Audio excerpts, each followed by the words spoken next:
Hello my all dear student, আশা করছি তোমরা সকলে ভালো আছো। তো আজকে আমরা যে চ্যাপ্টারটি কভার করব বা যেটা সম্পর্কে জানবো সেটি হচ্ছে কি না, তো সেল। খুব ইম্পর্টেন্ট একটা টপিক এবং এখান থেকে বিভিন্ন এক্সাম, সেই বিভিন্ন এক্সামে বিভিন্ন রকম ভাবে কোশ্চেন যেটা রয়েছে সেই কোশ্চেনটা পড়ে থাকে এবং তোমাদের জন্য এটি খুব গুরুত্বপূর্ণ। কেন গুরুত্বপূর্ণ? কারণটা হচ্ছে এই যে সেল, সেটি হলো কি আমাদের জীবদেহের গঠনগত এবং কার্যগত একক। ওকে, এই জীবদেহের গঠনগত কার্যগত এককই হচ্ছে কি না, তো সেল। সেই সেল সম্পর্কে আমরা এ টু জেড যে details, A to Z details আমরা আজকে আমাদের এই ক্লাসে জানতে চলেছি। ওকে, তো বেশি কথা না বলে আমরা শুরু করি। তো প্রথমে যে পয়েন্টটা আছে সেই পয়েন্টটা একবার বলে দিই, তারপরে আমরা এক্সপ্লেনেশন বিভিন্ন ভাবে সেটা বোঝার চেষ্টা করব। বলছে কোষ হলো জীবদের গঠনগত কার্যগত একক। সহজ কথায় একটি দালান যেমন ইট দিয়ে তৈরি হয়, তেমনি প্রতিটি জীবদেহ ক্ষুদ্র ক্ষুদ্র কোষ দিয়ে তৈরি। এটি 1665 সালে বিজ্ঞানী রবার্ট হুক প্রথম কি করেছিল, তা আবিষ্কার করেছিল। ওকে, আশা করছি তোমরা যেটুকু বললাম সেটুকু কিছুই বুঝতে পারলে না। ওকে, এবার আমরা বুঝবো যে কি বলতে চাইছে এখানে। ওকে, তো শুরু করা যাক। ওকে, দেখো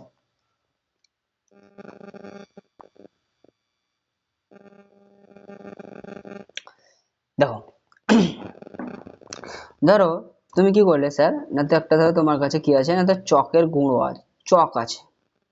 এটা ধরো একটা কি না, তো পেন্সিল বা আমরা বলতে পারি চক। ওকে, একটা কি রয়েছে তোমার কাছে, না তো চক রয়েছে। এই চকটাকে তুমি কি করলে, না তো গুঁড়ো করতে শুরু করলে। কি করলে, না তো গুঁড়ো করতে শুরু করলে, গুঁড়ো করে দিলে। ওকে, গুঁড়ো করলে কি পাবে, না তো অসংখ্য চকের তুমি গুঁড়ো পেয়ে যাবে, পাউডার লাইক একটা জিনিস পাবে। ঠিক আছে, পাউডারের মতো পাবে। এই যে পাউডারের মতো পেলে সেটাকে তুমি হাতে স্পর্শ করতে পারবে, অনেক কিছু করতে পারবে। ঠিক আছে, সেটাকে তুমি বিভিন্ন রকম ভাবে আলাদা আলাদা ভাবে অনুভব করতে পারবে, চোখে দেখতে পাবে। এবার এই পাউডারের ভিতরে কি আছে সেটা যদি দেখতে যাও তাহলে কি করতে হবে, না তো তোমাকে অণুবীক্ষণ যন্ত্র নিতে হবে। অণুবীক্ষণ যন্ত্র নিয়ে সেই জিনিসটাকে দেখতে হবে যে এর ভিতরে কি আছে। তো এর ভিতরে দেখো, যে চকের কথা বললাম আমরা, চকটা কিসের, যে চক রয়েছে সেই চকটা কি, আমাদের চকটা হচ্ছে একটা তোমার জড় পদার্থ। কি পদার্থ, না তো জড় পদার্থ। আর জড় পদার্থের ক্ষেত্রে শুধু চক বলে না, ঠিক আছে, যত রকমের মেটাল রয়েছে সবই কি না তো জড় পদার্থ। জড় পদার্থ কাকে বলে সেটা আশা করছি তোমরা জানো। যারা না জানো তাদেরকে একবার বলে দিই, জড় পদার্থ বলতে যারা উত্তেজনায় সাড়া দেয় না, যাদের জন্ম মৃত্যু নেই, ওকে, তাদেরকে এক কথায় কি বলবো আমরা, জড় পদার্থ বলবো। আর জড় পদার্থকে যদি ভাঙা হয়, জড় পদার্থকে যদি ভাঙা হয় তো প্রথমত তার গুঁড়ো পাবো। আর সেই গুঁড়োটাকে যদি ভালোভাবে অণুবীক্ষণ যন্ত্রে, ইলেকট্রনিক অণুবীক্ষণ যন্ত্রে যদি দেখা হয় তাহলে আমরা কি পাবো স্যার, না তো পরমাণু পাবো। কি পাবো স্যার, না তো পরমাণু। অর্থাৎ একটা জড় পদার্থকে ভাঙলে আলটিমেটলি কি পাবো, না তো অসংখ্য পরমাণু পাবো। এবং পরমাণুকে ভাঙলে কি কি পাওয়া যায়, পরমাণুকে ভাঙলে সাধারণত তিনটে জিনিস আমরা পাই, সেটাও আমরা জানি। সেটা কি কি স্যার, না তো প্রোটন পাই, ঠিক আছে, তাছাড়া আর কি পাই, না তো ইলেকট্রন পেয়ে থাকি, ইলেকট্রন পেয়ে থাকি, ঠিক আছে, এবং যে নিউট্রন রয়েছে সেই নিউট্রনও আমরা পেয়ে থাকি। ওকে, এটা গেল জড় পদার্থের ক্ষেত্রে। এবার ঘটনা দেখো স্যার, ধরো একটা তোমার কি রয়েছে, না তো মানুষ রয়েছে। একটা কি রয়েছে স্যার, না তো তোমার মানুষ রয়েছে। ওকে, একটা কি স্যার, না তো হিউম্যান বডি। ওকে, তো এই হিউম্যান বডির ক্ষেত্রে আমরা যদি বলি তাহলে কি হবে স্যার, না তো হিউম্যান বডিটাকে আমি ভাঙতে শুরু করলাম। তো ভাঙতে শুরু করলে কি কি আছে, না তো হাত আছে, পা আছে, চোখ মুখ নাক কান, অনেক কিছু জিনিসই রয়েছে এর মধ্যে। ওকে, এবার হিউম্যান বডির ভিতরে কি রয়েছে সেগুলো ধরো আমরা কি করলাম, না তো দেখতে শুরু করলাম। হিউম্যান বডির ভিতরে কি কি আছে সেটা ধরো আমরা দেখতে শুরু করলাম। তাহলে সেক্ষেত্রে কি পাবো আমরা, না তো মাঝখানে এখানে কি রয়েছে, আমাদের হৃৎপিণ্ড যেটা রয়েছে সেই হৃৎপিণ্ড অবস্থান করবে, ঠিক আছে। তাছাড়া আমাদের এখানে কি থাকবে, নাড়ি ভুঁড়ি যেটা রয়েছে সে নাড়ি ভুঁড়ি অবস্থান করবে, আমাদের লিভার থাকবে, আমাদের ফুসফুস থাকবে, রক্ত থাকবে। এইরকম যাবতীয় বিভিন্ন উপাদান দ্বারা একটা হিউম্যান বডি বা যে কোনো প্রাণী, গরু, ছাগল, মোষ, ভেড়া, ঠিক আছে, যত রকমের প্রাণী রয়েছে সে প্রাণীর ভিতরে আমরা এরকম বিভিন্ন রকমের কি পাবো, অঙ্গ পাবো। তাহলে অঙ্গ পেলাম। তাহলে একটা মানুষকে আমরা যদি ভাঙতে শুরু করি তাহলে কি হবে, না তো তার বিভিন্ন আমরা কি পেয়ে থাকবো স্যার, না তো অঙ্গ পেয়ে থাকবো। কি পাবো, অঙ্গ পেয়ে থাকবো। এবার তোমার ধরো মনে হলো এই অঙ্গটাকে ভাঙবো, লাইক চক যেরকম গুঁড়ো করছিলাম সেরকম। তো অঙ্গটাকে যদি ভাঙতে শুরু করি তাহলে এক ধরনের স্ট্রাকচার, অর্থাৎ ছোট ছোট ছোট ছোট ছোট ছোট ছোট এরকম গোলাকারও হতে পারে, ষড়ভুজাকৃতি হতে পারে, অর্থাৎ বিভিন্ন রকমের এরকম ছোট ছোট অংশ আমরা পাবো। এরকম ছোট ছোট অংশ যেটা রয়েছে সেই ছোট ছোট অংশ পাওয়া যাবে। আর এই ছোট ছোট যে অংশ, এই ছোট ছোট অংশকেই কি বলা হবে, না তো তোমার সেল বলা হবে। কি বলা হবে স্যার, না তো সেল বলা হবে, বা আমরা বলতে পারি কোষ যেটা রয়েছে সেই কোষ বলা হবে। ওকে, আশা করছি এবার তোমাদের যে সেলের যে কনসেপ্ট সেটা তোমরা ছোট্ট করে বুঝতে পারো যে সেল জিনিসটা কি। না তো একটা জীবদেহকে ভাঙার পর সব থেকে ছোট ছোট যে অংশ পাওয়া যাবে সেই ছোট ছোট অংশকে কি বলা হবে, না তো সেল বলা হবে। বা উল্টো ভাবে কিরকম বলতে পারি, যে এই সেলগুলোকে একত্রিত করলে কি হচ্ছে, না তো অঙ্গ হচ্ছে। আর সেই অঙ্গগুলোকে কি করলাম, না তো পরস্পরের সঙ্গে যুক্ত করে দিলাম, যুক্ত করার পর কি তৈরি হয়ে গেল, না তো একটা মানুষ তৈরি হয়ে গেল। কি তৈরি হয়ে গেল, একটা মানুষ তৈরি হলো। ঠিক আছে, এখানে মানুষের কথা বলছে, মানুষ ছাড়া, বা আমরা এটা বলতে পারি একটা প্রাণী তৈরি হয়ে গেল। তাহলে এই যে যত প্রাণী রয়েছে, যত জীব রয়েছে, সবাই কি দ্বারা তৈরি হবে, না এই সমস্ত অসংখ্য ছোট ছোট বস্তু দ্বারা তৈরি। আর এই ছোট ছোট জিনিসটাকেই কি বলছি, না তো সেল বলছি। ঠিক আছে, এখানে একটা জিনিস আমি তোমাদের আগেই বলে রাখি, যখনই আমি তোমাদের জীব বলে জীব কথাটি যখনই বলবো তখন একটা কথা মাথায় রাখবে, জীব বলতে বোঝাবে স্যার দুটো জিনিসকে একসঙ্গে জীব বলা হয়ে থাকে।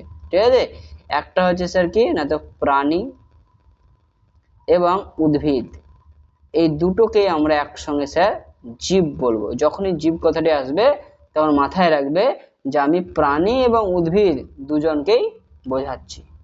তাহলে সেল কি পেলাম স্যার, না তো সেল কিন্তু আমরা আপাতত পেয়ে গেলাম যে কোনো একটা জীবকে যদি ভাঙতে শুরু করি তো ভাঙার পর আমরা ছোট ছোট ছোট ছোট অনেক অংশ পাওয়া যাবে, সেই ছোট ছোট বস্তুটাকে আমরা কি বলবো, না তো সেল বলবো। আজকে আমাদের যে টপিক রয়েছে তো সেল, তো এই সেলের এই যে ছোট ছোট অংশ এগুলি কি দ্বারা তৈরি, এর ভিতরে কিছু আছে কি নাই, ঠিক আছে, সেই জিনিসটা আমরা জানবো। ওকে স্যার, তো চলো আমরা সেল ব্যাপারে বা সেল সম্পর্কে বিস্তারিত আলোচনায় চলে যাই।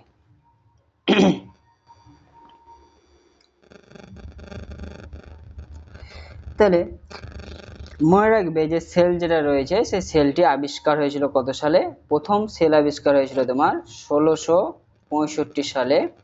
রবার্ট হুক বলে একজন বিজ্ঞানী ছিলেন, রবার্ট হুক বলে একজন বিজ্ঞানী, তিনি প্রথম সেল আবিষ্কার করেছিল। এবং যে সেলটি তিনি আবিষ্কার করেছিল সেই সেলটি কিন্তু ছিল মৃত। এবং পরবর্তী সময়ে 1674 সালে আর একজন বিজ্ঞানী, ঠিক আছে, যার নাম হচ্ছে তোমার লিভেন হুক, আর একজন বিজ্ঞানী যার নাম হচ্ছে লিভেন হুক। ওকে, লিভেন হুক বলে আর একজন বিজ্ঞানী, তিনি প্রথম তোমার জীবিত সেল আবিষ্কার করেছিল, জীবিত কোষ যেটা রয়েছে সেই কোষ আবিষ্কার করেন। ওকে, সেল যেটা রয়েছে সেলের কথা, সেলের ক্ষেত্রে মাথায় রাখবে যে সেলের আমরা দেখবে আমরা যখন ছবি এঁকে সেল বোঝার চেষ্টা করব তখন সাধারণত আমরা এরকম গোলাকার ভাবে বুঝবো। ওকে, কিন্তু মাথায় রাখবে সেলের পার্টিকুলার যে গোলাকার হয় তেমনটা কিন্তু না, সেল বিভিন্ন আকৃতির হয়ে থাকে। একে আমরা অ্যাজ এ আকার আকারে যদি রিপ্রেজেন্ট করি তাহলে কিন্তু আমাদের ভুল হবে, কারণ সেল মানবদের ক্ষেত্রে যদি বলা যায় তো বিভিন্ন রকমের আলাদা আলাদা আলাদা প্রকারের আকৃতি বিশিষ্ট সেল দেখা যাবে। ওকে, তো সেল কখনোই তোমাদের যে কিরকম আকৃতির হয়ে থাকে তেমনটা কিন্তু হয় না। ওকে, আর দু একটা ছোট কোশ্চেনের মধ্যে যদি বলা যায় সব থেকে ছোট সেল কোনটা, তো মনে রাখবে ছোট সেলের মধ্যে মনে রাখবে মানব দেহের বা প্রাণী দেহের ক্ষেত্রে যদি বলা যায়, মানব দেহের কথা বলছি, সেটা হচ্ছে কি না তো শুক্রাণু যেটা রয়েছে, সেই শুক্রাণু হচ্ছে সব থেকে ছোট সেল। এবং জীবদেহ প্রাণীদের কথা বলছি বা মানুষের কথা বলছি, বড় সেলের আকারে যদি বলা যায়, আকৃতিতে বড় সব থেকে সেল, বড় আকারের দিক থেকে, সেটা হচ্ছে কি না তো আমাদের যে ডিম্বাণু রয়েছে, মায়েদের দেহে বা মেয়েদের দেহে থাকে ডিম্বাণু, সেই ডিম্বাণু। শুক্রাণুটা কি পুরুষের ক্ষেত্রে, আর ডিম্বাণুটা হচ্ছে মেয়েদের ক্ষেত্রে। এবং মাথায় রাখবে লম্বার দিক থেকে, লম্বার দিক থেকে যদি বলা যায়, সেটা হচ্ছে কি হবে না তো আমাদের নিউরন, ঠিক আছে। আমাদের যে নিউরন রয়েছে, অর্থাৎ যেটা দ্বারা মস্তিষ্ক তৈরি, সেটা লম্বার দিক থেকে সব থেকে, মানে আকারের কথা যদি বলে যায় তো লম্বা আকারের দিক থেকে সেটা হচ্ছে ওটা। আর সব থেকে বড় আকারের দিক থেকে যদি বলা যায়, প্রাণীদের কথা যদি বলি, তাহলে মনে রাখবে যে উট পাখির যে ডিম রয়েছে, উট পাখির ডিম যেটা রয়েছে, ঠিক আছে, সেটা হচ্ছে সব থেকে বড় সেল। এটা হচ্ছে ওভারঅল, ওভারঅলের কথা বলছি আমি, হ্যাঁ, যে ওভারঅল যদি বলা যায় সব থেকে বড় সেল কোনটি, সেটা হচ্ছে উট পাখির, তোমার উট পাখির ডিম, উট পাখির ডিম, উট পাখির ডিম হচ্ছে সব থেকে বড়। তো আমরা যে সাধারণত মুরগির ডিম খেয়ে থাকি, সেই মুরগির ডিমটা কিন্তু অন্য কিছুই না স্যার, মুরগির ডিমটা হচ্ছে স্যার সেল।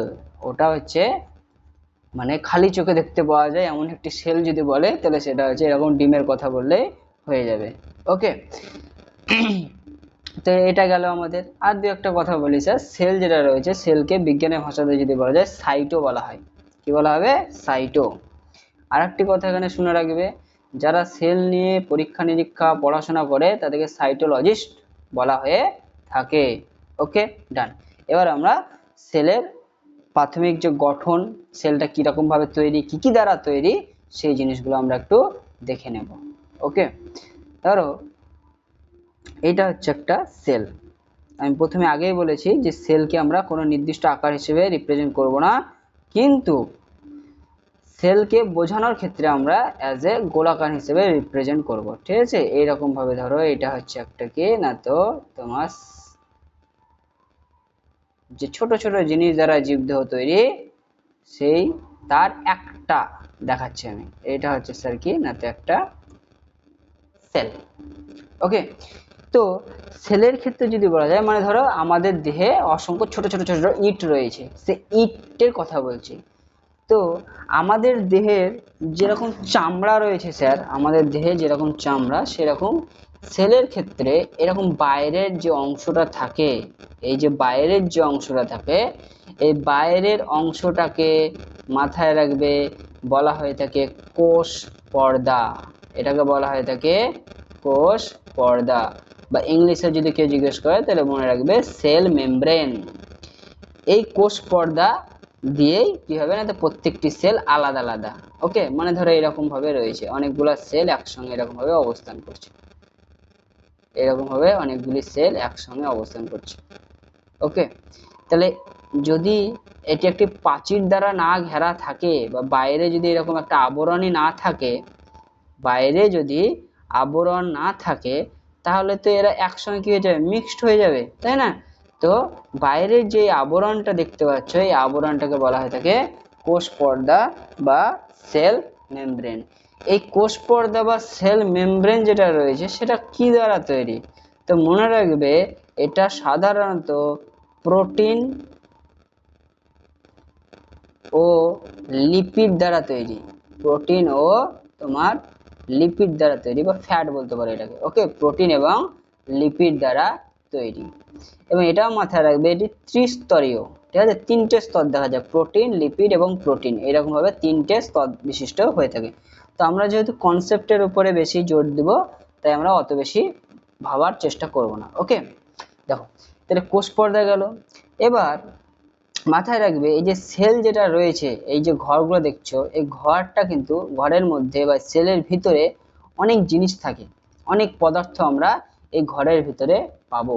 এটা ধর একটা কি রয়েছে স্যার, না তো ঘর রয়েছে, এই ঘরের ভিতরে আমরা অনেক উপাদান পাবো, ঠিক আছে, বা বিভিন্ন পদার্থ এক কথা আমরা এক্ষেত্রে পেয়ে থাকবো।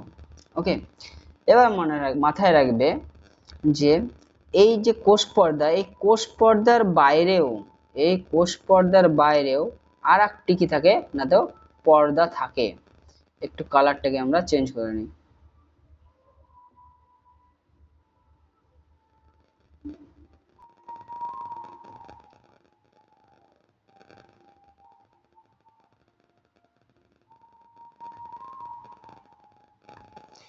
তো এই যে কোষ পর্দা রয়েছে, এই কোষ পর্দার বাইরে আর একটি স্তর দেখা যায়।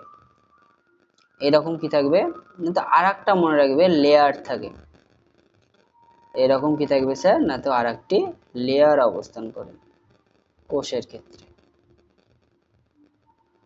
এই যে লেয়ারটি রয়েছে, এই লেয়ারটি কিন্তু এটাও মাথায় রাখবে যে সব যে কোষের ক্ষেত্রে থাকবে তেমনটা না।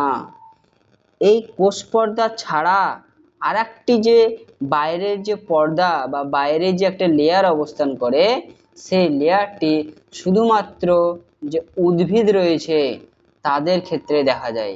উদ্ভিদের ক্ষেত্রে আর একটি এরকম লেয়ার দেখা যায়। এই লেয়ারটাকে কি বলা হয় থাকে, এটার আর একটি নাম রয়েছে যেটাকে বলা হয় থাকে তোমার কোষ প্রাচীর।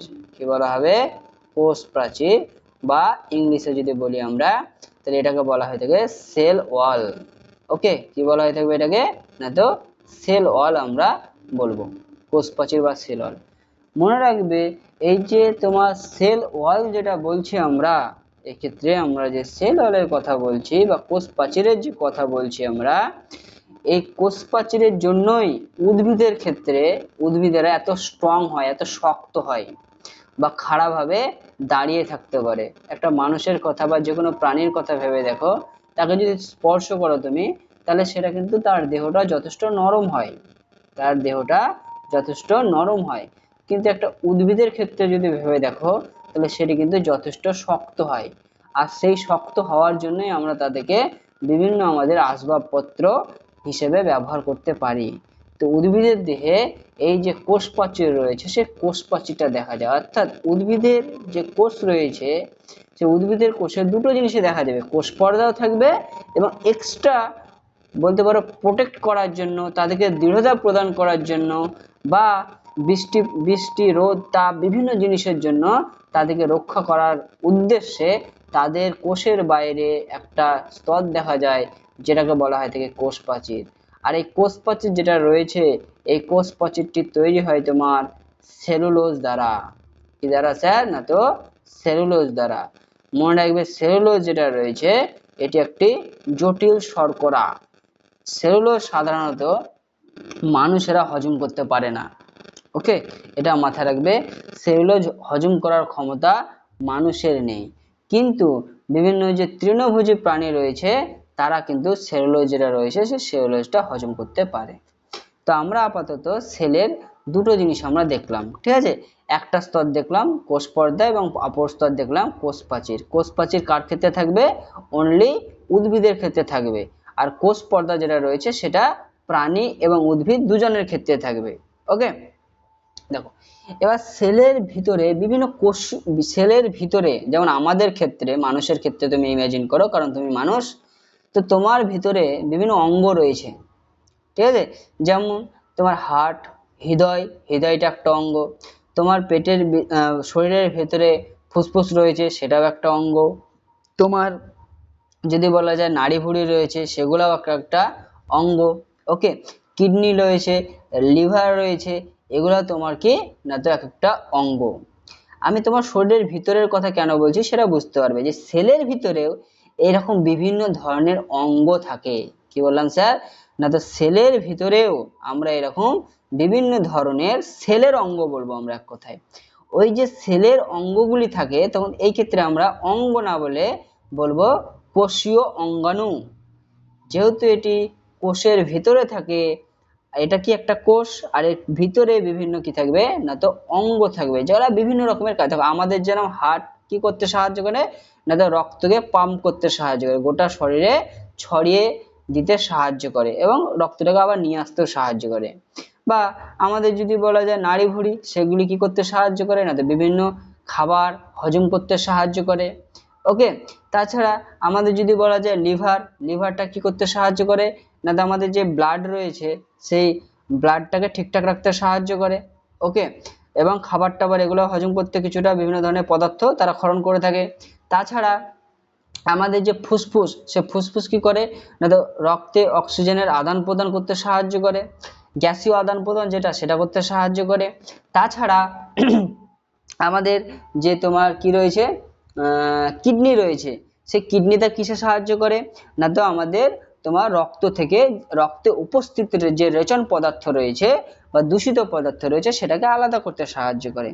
সেম জিনিস কোষের ভিতরে আমরা বিভিন্ন ধরনের কোষীয় অঙ্গাণু পাবো, যে কোষীয় অঙ্গাণুগুলি এইরকম বিভিন্ন আলাদা আলাদা আলাদা কাজ করতে সাহায্য করবে। তার প্রথম যে একটা কোষীয় অঙ্গাণু আমি আঁকছি, যে সেলের ভিতরে একটি বড় আকারের কোষ মানে একটা অঙ্গ দেখা যাবে, এরকম একটা বড় আকারের অঙ্গ দেখা যাবে, যেটাকে আমরা বলবো নিউক্লিয়াস। কি বলবো স্যার না, তো নিউক্লিয়াস।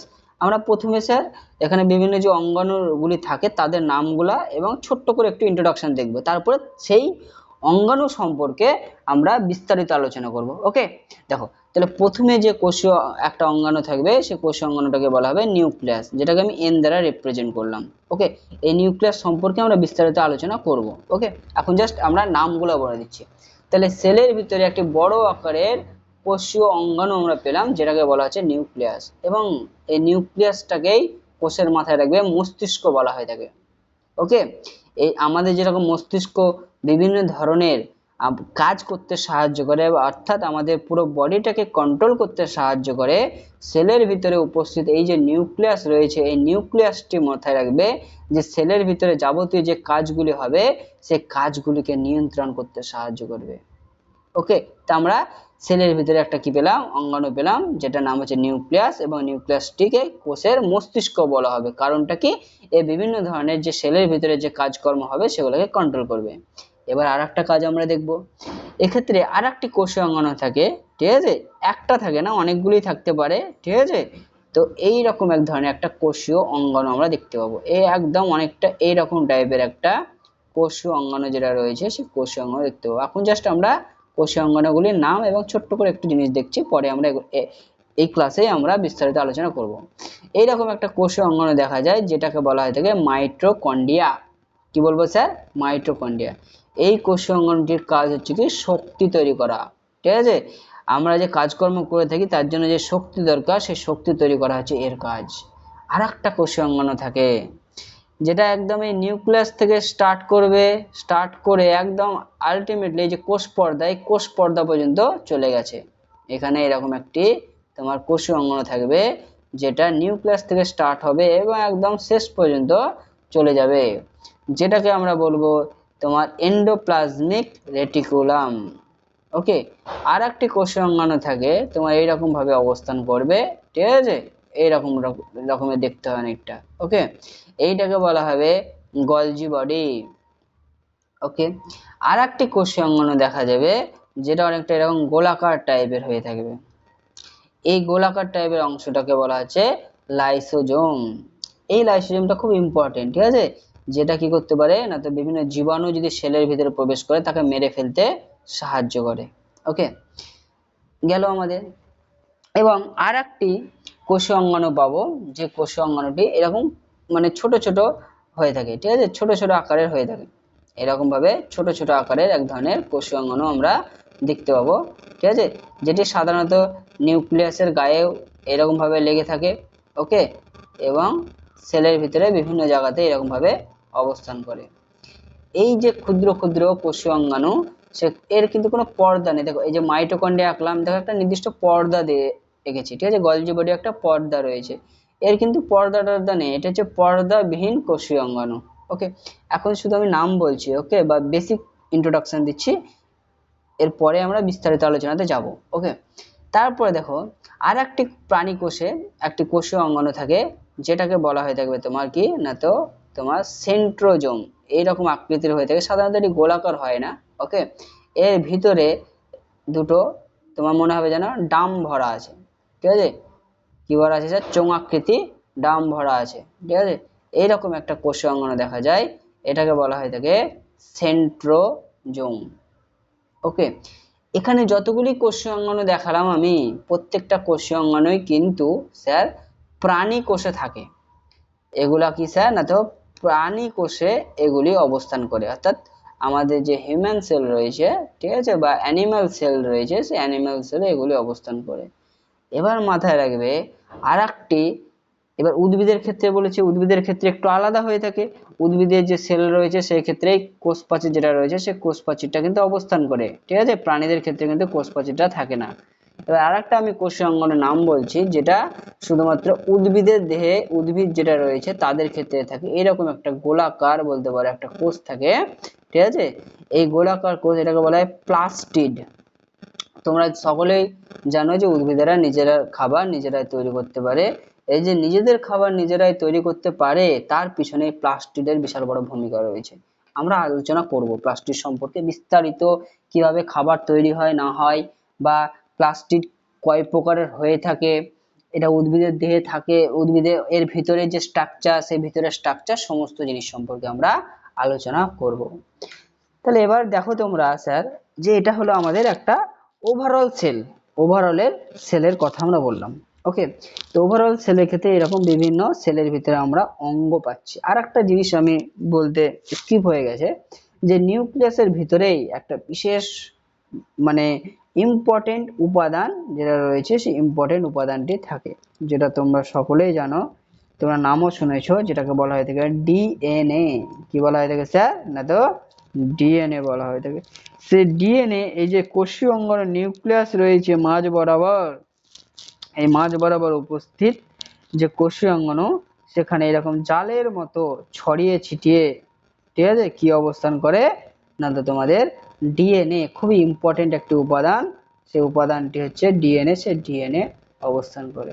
এবার প্রশ্ন থাকবে যে সেলটা কি পুরোপুরি ফাঁকা, এর ভিতরে কি শুধু এই অঙ্গাণুগুলা কিভাবে আছে? তো মনে রাখবে যে সেলের ভিতরে, এই যে সেল রয়েছে, এই সেলের ভিতরে, পুরো সেলের ভিতরে এক ধরনের তোমার জেলির মতো চিপচিপে তরল পদার্থ অবস্থান করে। গোটা সেলের ভিতরে জেলির মতো কি থাকবে স্যার না, তো চিপচিপে এক ধরনের পদার্থ ভরা থাকে।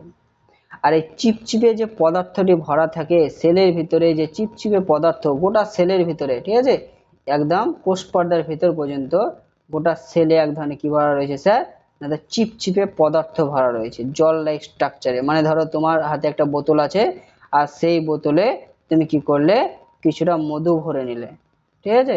তো মধু যদি ভরে নাও তুমি বোতলের মধ্যে, তো মধু কিরকম হয় স্যার না, তো চিপচিপে টাইপের হয়, ঠিক আছে।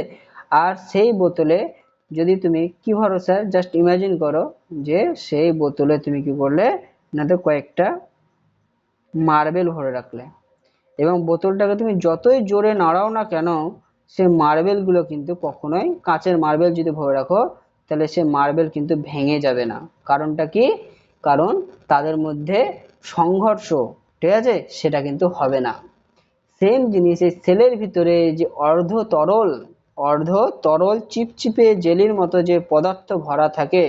দেখো আমি এখানে নিউক্লিয়াসের ভিতরে কিন্তু ভরলাম না, কারণটা আছে একটু পরে বুঝতে হবে। নিউক্লিয়াসের ভিতরেও ভরা থাকে, নিউক্লিয়াসের ভিতরেও কি ভরা থাকে স্যার, এরকম চিপচিপে তরল পদার্থ ভরা থাকে, কিন্তু নিউক্লিয়াসের ভিতরে যেটি ভরা থাকে সেটিকে আমরা আলাদা নাম হিসেবে রিপ্রেজেন্ট করব। তাই আমি এখানে, ঠিক আছে, এই নিউক্লিয়াসের ভিতরে মাথায় রাখবে যে নিউক্লিয়াসের ভিতরেও কিন্তু এরকম চিপচিপে তরল পদার্থ যেটা রয়েছে সে তরল পদার্থ ভরা থাকে।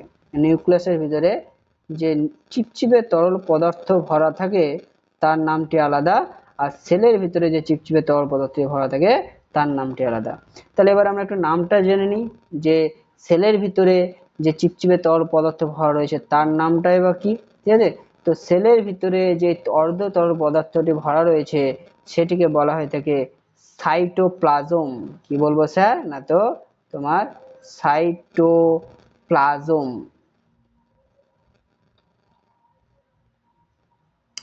সাইটোপ্লাজম বলা হয়ে থাকে। আর নিউক্লিয়াসের ভিতরে যে তরল পদার্থটি ভরা থাকে এটাকে বলা হয়ে থাকে নিউক্লিওপ্লাজম।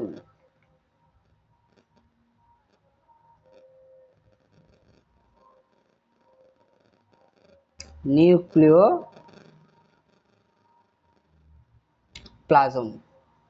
ওকে,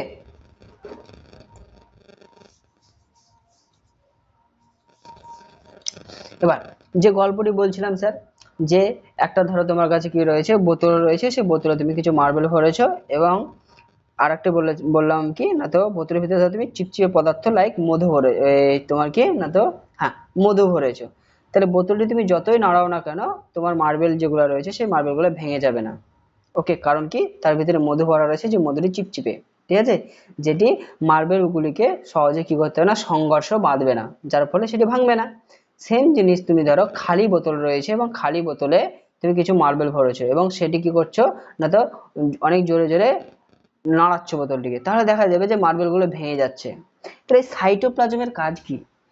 সাইটোপ্লাজমটা চিপচিপে এবং তরল জাতীয় হওয়ার কারণে ওর ভিতরে যে কোষীয় অঙ্গাণু রয়েছে, সেই কোষীয় অঙ্গাণুগুলি সহজে ভেঙে যায় না। কারণ একটা প্রাণী অবশ্যই সে নড়াচড়া করবে, যার ফলে সেলটাও কি হতে পারে না, তো এরকম নড়াচড়া করবে, যার কারণে যদি এটা পুরো ফাঁকা হতো, ফাঁপা হতো, ঠিক আছে, তাহলে কিন্তু কি হতো না, তো তোমার সেলগুলি ভেঙে যেত, আঘাতপ্রাপ্ত হতো। তাই চিপচিপে হওয়ার কারণে কি হয় না, তো এটি ভেঙে যায় না।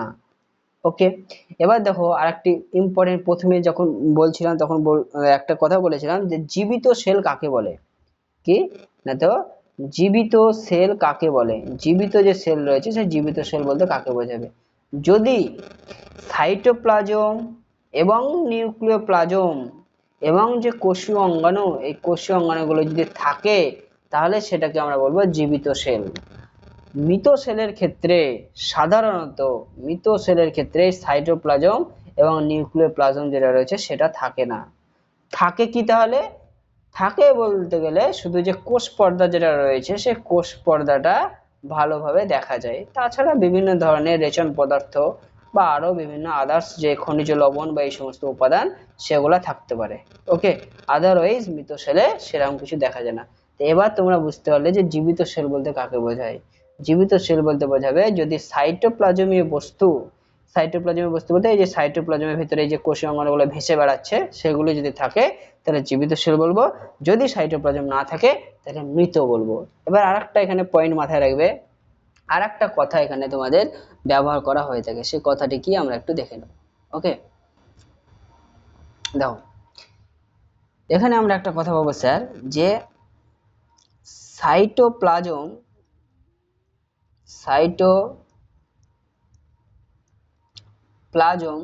যুক্ত নিউক্লিওপ্লাজম, নিউক্লিওপ্লাজম, সাইটোপ্লাজম এবং নিউক্লিওপ্লাজম দুটোকে একসঙ্গে বলা হয়ে থাকে প্রোটোপ্লাজম। প্রোটোপ্লাজম, তাহলে জীবিত সেলের সঙ্গে হয় কি, যদি প্রোটোপ্লাজমীয় বস্তু উপস্থিত, কোন সেলে যদি প্রোটোপ্লাজমীয় বস্তু থাকে, তাহলে সেটাকে আমরা কি বলবো না, তো জীবিত সেল বলবো। আর যদি না থাকে, তাহলে সেটাকে আমরা তখন কি বলবো না, তো সেটা হচ্ছে মৃত সেল। সেটা হচ্ছে কি স্যার না, তো মৃত সেল। ওকে, তো সেলের ক্ষেত্রে তোমার এটা গেল একটা ছোট্ট বেসিক। এবার আমরা যে জিনিসগুলো দেখব সেটা হচ্ছে এটাই, যে সেলের যে বিভিন্ন nucleus, mitochondria, plastid, Golgi body, endoplasmic reticulum, centrosome, lysosome, তাদের যে গঠন, তারা কি কি দ্বারা তৈরি, ঠিক আছে, সেগুলো আমরা এবার একটু দেখে নেব।